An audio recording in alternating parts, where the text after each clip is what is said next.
कार्बि आंलं लाहिन थावनिनि पामगाव जौसिन गेजेर फरायसालिनि गेलेग्रा फोथाराव मिरु खौसेथि बर' सुबुं आफादनि 80थि बोसोरसालिया जथुम्माखौ सानथामनि हाबाफारि लानानै खुंनाय जादों।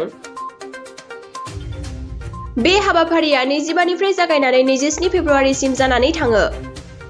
बेनिनो दिनै जोबथा सानाव आसामनि सोलोंथाइ बिफाननि मन्थ्रि डक्टर रुनुज पेगु आरो आसाम बिधान सभानि बुंथिगिरि मानगोनां बिस्वजित दैमारी बिथांमोना बर' बिजोंनि फरायसालिनि जेंना आरो बर' बिजोंनि फोरोंगिरिनि जेंनानि सोमोन्दै खौसेथि बर' सुबुं आफादनि आरो रायजो राजानि सिगाङाव जेंनाखौ सुस्रांगोन होननानै बुंथियो। बिथांमोनजों लोगोसे त्रिपुरानिफ्रायबो आलासि महरै नुजाथिफैनानै फोरमायदों दि आसामनि गासै बर'फोरखौनो खौसे जानांगौ होननानै रायजो राजानि सिगाङाव बुंथियो। बे हाबाफारियाव BKWAC नि गाहाय मावफुं सोद्रोमा मानगोनां मिहिनेश्वर बसुमतारी बिथांजों लोगोसे BKWAC नि गासै मावफुं सोद्रोमा बिथांमोनाबो बाहागो लायो। मख'जाथावदि बे हाबाफारियाव बांलादेशनि बर', नेपालनि बर', मेघालयनि बर', अरुणाचलनि बर' बे हाबाफारियाव गोबां जायगानिफ्राय बाहागो लाफैनायखौ नुनो मोन्दों। ইউনাইটেড বড়ো পিপুলছ অৰ্গেনাইজেশ্যনৰ ৮ম সাধাৰণ অধিৱেশনত আজি মই অংশগ্ৰহণ কৰোঁ। UBPৰ জন্মলগ্নৰে পৰা মই UBPৰ লগত জড়িত আছোঁ। শেহতীয়াভাৱে ভাৰত চৰকাৰৰ লগত যি BTR চুক্তি হ'ল শান্তি প্ৰতিষ্ঠা কৰাৰ কাৰণে আৰু বড়ো সমস্যাৰ এক সামগ্ৰিক সমাধানৰ কাৰণে সেই চুক্তিতে এখন বড়ো কছাৰী ৱেলফেয়াৰ অট'নমাছ কাউন্সিল গঠন কৰা দফাটো লিপিবদ্ধ আছিল আৰু সেই চুক্তি ইতিমধ্যে অসম চৰকাৰে ৰূপায়ণ কৰি BTRৰ বাহিৰত থকা বড়ো ৰাইজৰ কাৰণে বড়ো কছাৰী ৱেলফেয়াৰ অট'নমাছ কাউন্সিল ইতিমধ্যে গঠন কৰিছে।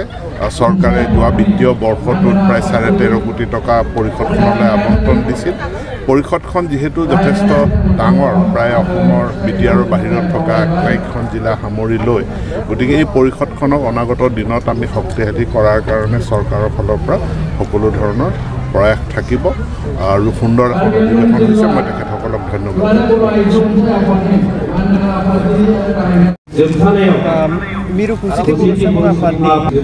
खौसेथि बर' सुबुं आफादा दिनै फुङाव जोबथि जोंनि जि थान्दै मेल, बे थान्दै मेलाव जों गोबां आयदानि सायाव जोङो सिद्धान्त लादों।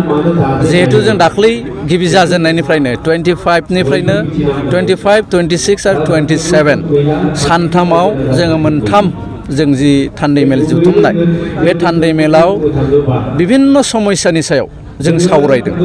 सावरायलायनानै जोङो माखासे थांखिफोर लादों आरो बे थांखिफोरखौ मावफुंनो थाखाय जों सरकारनाव नारसिननो जोंहा सिद्धान्त लादों।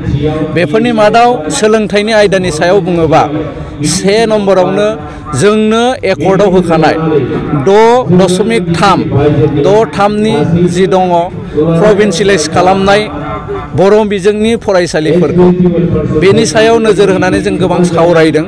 सावरायनानै जोङो सरकारखौ नारसिननो नागिरदों जे बे 6.3 जि सिद्धान्त बेखौ थाबैनो मावफुंनो सरकारा बेबस्था लानांगौ। एबार सोलोंथाइनि सायाव जोङो आरो मोनसे थांखिनि सायाव नोजोर बोनानै सावरायदों।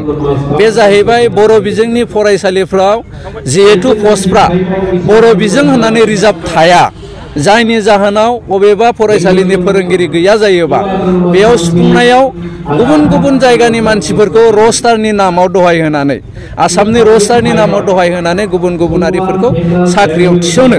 एबार जों बिनिखायनो बेखौ सरकारनिसिम बुंनो नागिरदों जे बर' बिजोंनि फरायसालिनि फोरोंगिरिफोरनिया स्पेसियेल बर'नि थाखाय रिजार्भ जानांगौ। बे मोनसे सोलोंथाइयाव जों सानदों आरो बिनि अनगायैबो गोबां आयदाफ्राव जों सोलोंथाइ दिगाव जोंनि गेजेराव सावरायलायनाय फैदों। आरो नैथियाव जोङो BTR एकर्ड, बे एकर्ड मथे जेसेबां दफाफ्रा इमप्लिमेन्ट जायाखै, दासिम जायालासिनो दङ, बे दफाफोरखौ जोङो पुर्न पर्यायाव सावरायलायदों।